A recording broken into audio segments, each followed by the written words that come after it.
I've been thinking about disillusionment in politics, which seems to be the main characteristic of this great democratic year, and how that arises from a sense of crisis about what politics is for, what life is really about. All the issues that come up in these campaigns are really symptoms of a deeper malaise.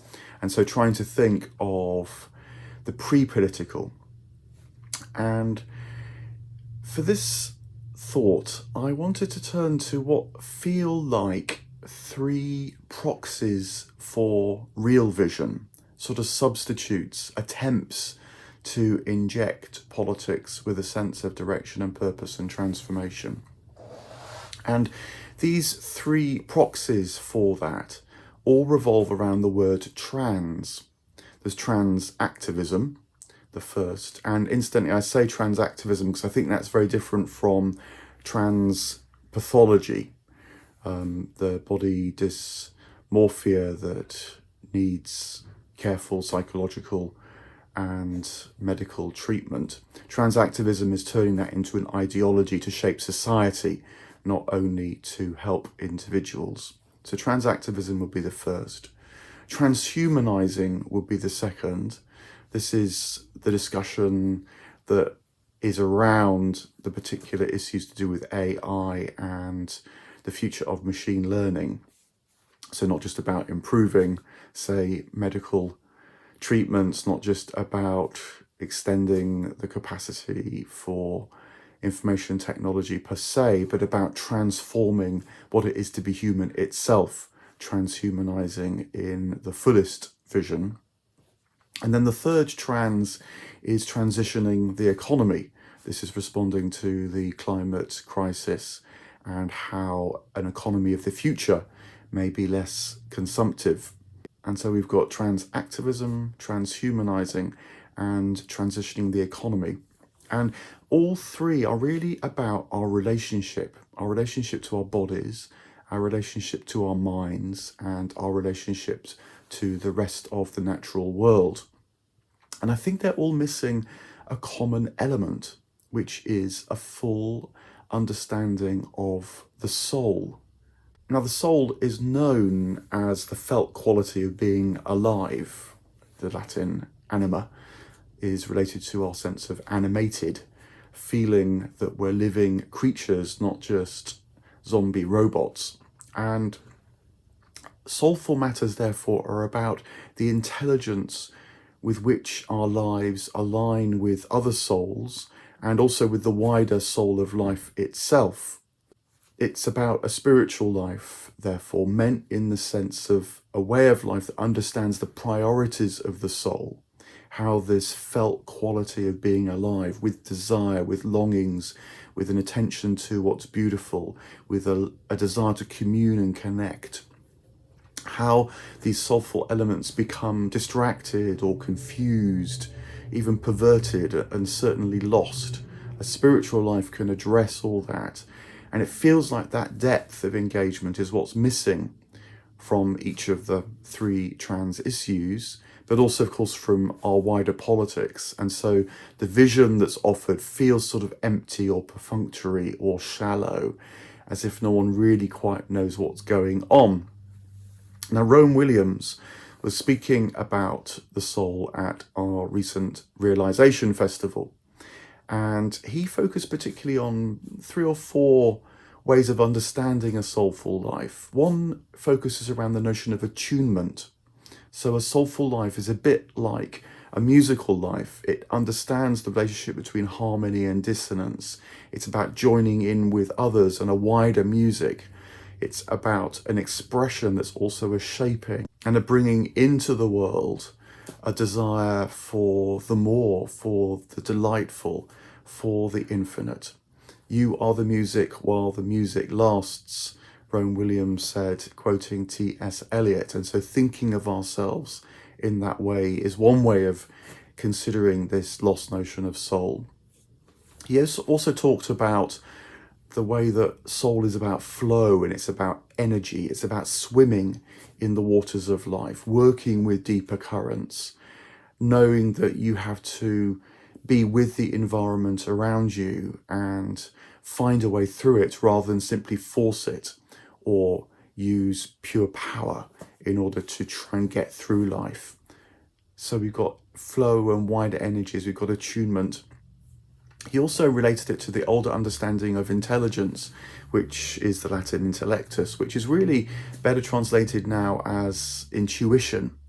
It's understanding that an intelligent life isn't one that grasps, but is understood that is in fact grasped by a wider intelligence. So the imagination is therefore needed in an intelligent life in order to reach out through a kind of active contemplation, so that's a quality of attention that brings all that one has, but allows that to connect and participate with all that is. Another important guide for me, Owen Barfield, talked about the difference between being an Aeolian harp and a camera. An Aeolian harp is this instrument that has a soundboard with strings stretched across it, that's placed in a wind, perhaps an opening in a doorway or a window or out on a terrace, and the wind blows across the strings stretched across the soundboard, and that's the way the music is made. And so the art of the Aeolian harp is to make the soundboard to stretch the strings and then find the right position in relation to the wider wind, which of course is also breath and spirit. That's the old intelligent way of understanding how to live. Whereas nowadays, Barfield said, we're much more like cameras. We are inclined to feel that life is about pointing ourselves in the right direction, taking a snapshot and then storing it in a kind of inner black box that's disconnected from the rest of the world, the camera mentality, as if just by snapping life we share and participate in life. So the soul is more like the harp. It's about attunement, it's about flow and energy, about intuition and imagination, these kind of qualities. So when you think about the three trans, you perhaps can see how this soulful element gets lost. In transactivism, again, just to stress, different from transpathology, but in transactivism, this reduces everything to the biological and seeks a kind of sexual revolution based on manipulating the body, or based upon confusing appearances, or based upon challenging physical assumptions, treating everything as a social construction that through forces of will can be manipulated. Notice the building metaphor in social construction. And so it's a collapse of a multi-leveled understanding of what it is to be human. The body is a portal to the soul. It's the way the soul shows up tangibly through the empirical senses. It loses that inner dimension, and certainly therefore loses the inner dimension of spirit, of which the soul is itself an expression and a manifestation. It doesn't recognize, therefore, that gender is really the name that we give to a kind of fluidity, the masculine and the feminine, when experienced at the soulful level or the psychological level, are modes in which we play with life. We seek attunement, we seek energy and flow. They're not tied to the physical body, but are actually movements towards a fuller spirit. And actually, this is the way to understand unity, I think, and how it's linked in many traditions to the androgynous. The androgynous is not an undifferentiated body, but is actually a unity of soul. It's why in many traditions there's an Aboriginal myth about how humans were born from the one human. In the Judeo-Christian traditions, this is talked about as when Adam was first created, Adam Kadmon, the whole of humanity was in that one person. And it was only after the fall that the male and female became separated and divided, and that the male and female is at root a longing to be reunited, to be joined together back to that Aboriginal androgynous whole. So that's something about how transactivism, I think, loses this soulful level, misunderstands it. Transhumanism treats the human person as a machine, not as an embodied soul or as an ensouled body. And it's very interesting to think about the origins of the word transhumanism, because it comes actually from right in the heart of the soulful tradition.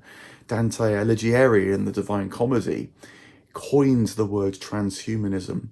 And it's a way of recognizing that what appears as finite, what appears as mortal, is actually rooted and ensouled in that which is infinite and is eternal. And so transhumanizing for Dante is recognizing that depth from which we spring, is allowing our lives to become a reflection or a mirror or a channel, a portal for that infinity. And you know it when you encounter someone who has depth, or when you feel the quality of mystery in a place.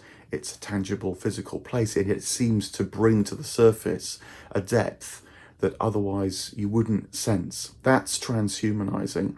And so the task, therefore, is not to try and force the mortal frame to become immortal, or to force the transient to become kind of static and therefore eternal in the limited material sense, but rather is to embrace the mortal, to embrace the transient, so that the deeper current can be known in that moment, so that chronological time can be cut through with chirological time, so that the horizontal qualities of life can become replete with the vertical.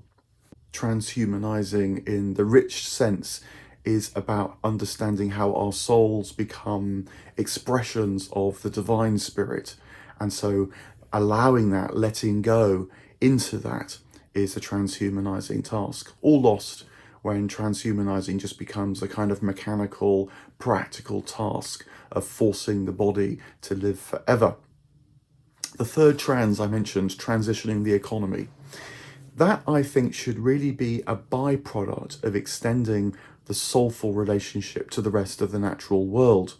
So the economy is an expression of human desire, of soul, but currently that expression is overwhelmingly to do with the material, hence the focus on material growth, material well-being, material improvement.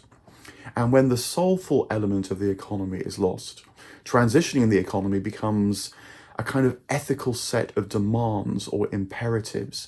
It induces guilt, it divides people, it's presented as the necessary limit or constraint on life, which is what happens when life is understood materially. Blame becomes a huge part of this narrow push to transition the economy without soul.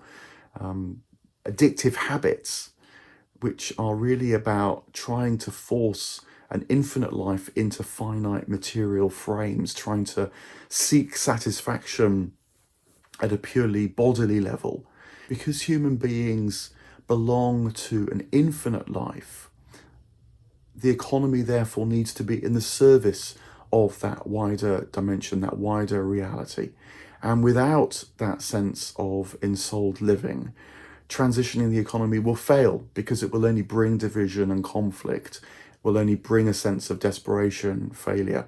But if the sense of ensouled life, this attunement, this alignment, flowing with wider energies, if the economy was in the service of that, then it would change. I think it's important not to try to prescribe the ways that it would change ahead of time, because it's only when knowing of that infinite ensouled life, the internal within us, that the nature of a way of life will become clearer.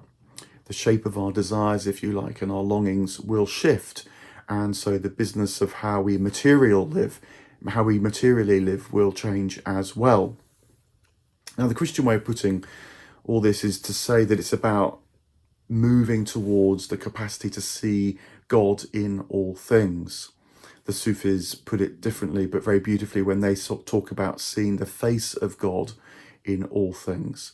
And that recovery, Rowan Williams said, can't be forced. It takes the time that it takes, because this recovery of soul is about a conversion of spirit, is about a formation of life.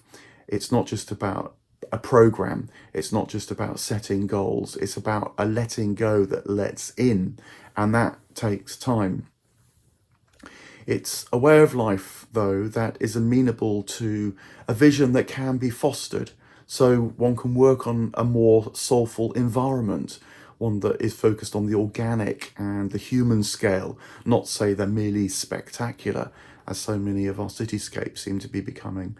It's about fostering a more soulful sense of time, feeling the pulse of life, not merely forcing the day into the demands of productivity. And it's about fostering a more soulful kind of attention, asking what it means to attend to others, to the wider world, rather than forcing our engagement with others through a lens of consumption. You might say it's about bringing back a sense of worship rather than merely demand. Now, the tragic will also be involved in this move back towards the soulful, because the soulful is often only re-established through crisis, when it's realised quite what has been lost, quite how life has been thinned, quite how much conflict there is. Desires that have been perverted or lost or twisted need to be let go of in order that they might be remade. But as the democracies around the world this year struggle and lurch about, as compromise, as disillusionment, as a sense that something has been lost beds down through these democratic processes, perhaps attending to this question of soul will sustain a sense of hope and possibility. Soul that's about attunement, that's about swimming in wider energy, that's about the kind of intelligence that's an intuitive and imaginative capacity to know again about the wider life of which we're part. And there's also even a final hope in the three trans themselves: transactivism, transitioning, the economy, transhumanizing.